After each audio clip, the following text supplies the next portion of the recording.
Assalamualaikum warahmatullahi wabarakatuh. Kami dari kelompok 6 akan mempresentasikan tentang materi perkembangan peserta didik unit 5 mengenai pertumbuhan fisik. Sebelum itu, biarkan saya memperkenalkan anggota kelompok saya. Yang pertama ada Abdul Falik Habindawa, yaitu saya sendiri. Yang kedua Abdeb Abdullah, Andina Nuril Ramadhani, Ayu Aliyah Azhara Fitri Andari.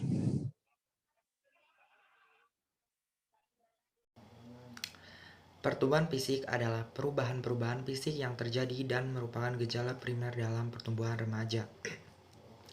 Penyebab pertumbuhan pada masa remaja adalah karena ada dua kelenjar yang menjadi aktif bekerja dalam sistem endokrin.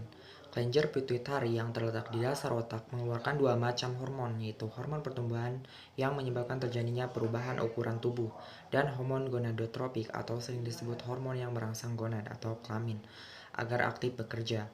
Kelenjar ini diaktifkan oleh rangsangan yang dilakukan kelenjar hipotalamus, yaitu kelenjar untuk merangsang pertumbuhan pada saat remaja dan terletak di otak. Meskipun kelenjar gonad atau kelenjar kelamin sudah ada dan aktif seseorang dilahirkan, namun kelenjar ini seolah tidur dan baru akan aktif setelah diaktifkan oleh hormon gonadotropik dari kelenjar pituitari pada waktu anak memasuki tahap remaja. Segera setelah tercapai kematangan anak kelamin, maka hormon gonad akan menggantikan aktivitas hormon pertumbuhan. Dengan demikian, pertumbuhan fisik akan terhenti. Keseimbangan yang tepat yang tercipta antara kelenjar pituitari dan gonad menimbulkan perkembangan fisik yang tepat pula. Urutan perubahan fisik menurut Mus yang dikutip oleh Sarlito Wirawan. Urutan perubahan fisik yang terjadi pada anak perempuan yaitu 1.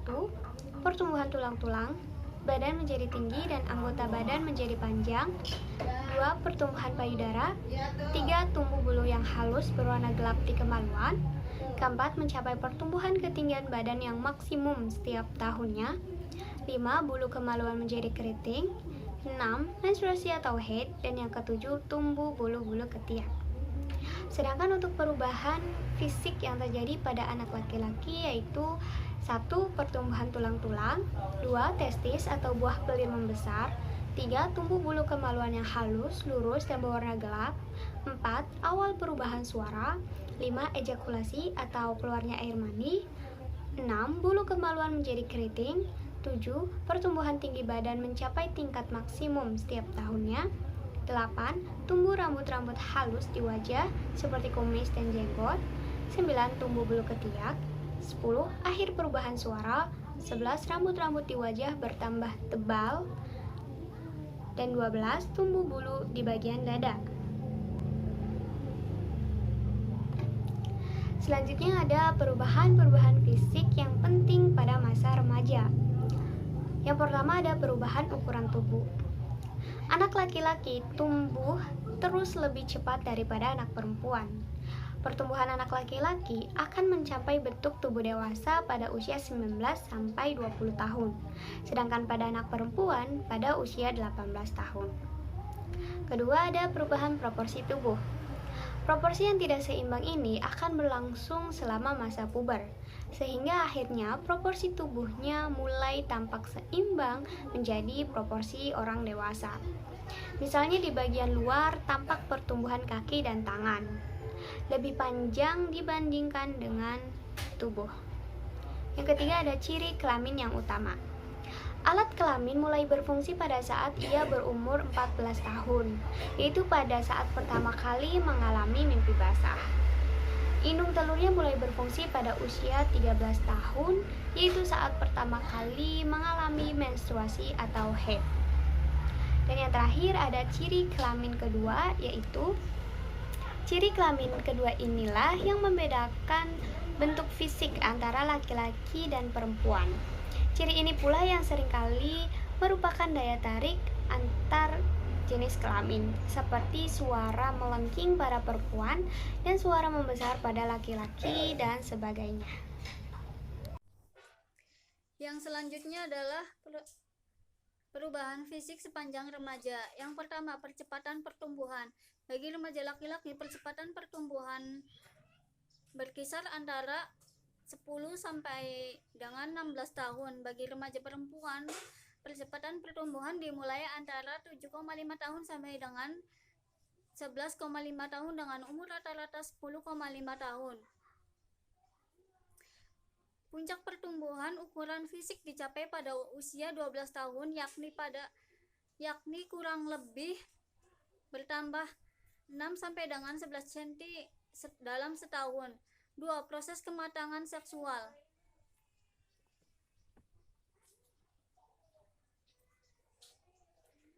Meskipun kematangan seksual berlangsung dalam batas-batas tertentu dan ukuran tertentu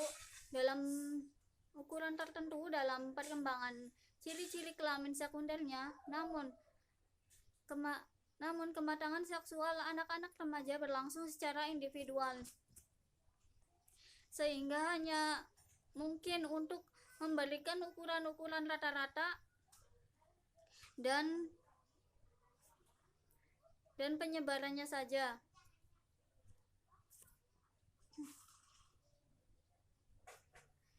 Perbedaan kriteria anak laki-laki dan perempuan. 1. Kriteria kematangan seksual. Kriteria kematangan seksual tampak lebih jelas pada anak perempuan daripada anak laki-laki. Menstruasi pertama dipakai sebagai tanda permulaan pubertas. Sehubungan dengan ejakulasi pada laki-laki, permulaannya masih sangat sedikit hingga tidak terlalu jelas. Yang kedua adalah permulaan kematangan seksual. Pada perempuan terjadi mencharge atau menstruasi setelah 1 tahun dilaluinya puncak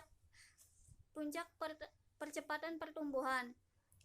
Pada anak laki-laki terjadi produksi spermatozoa hidup sesudah puncak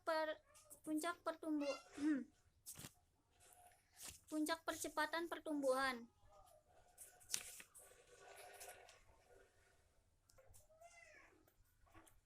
Dengan sedikit sperma dalam air mani sehingga anak perempuan kira-kira 2 tahun lebih cepat mulainya daripada anak laki-laki. 3. Urutan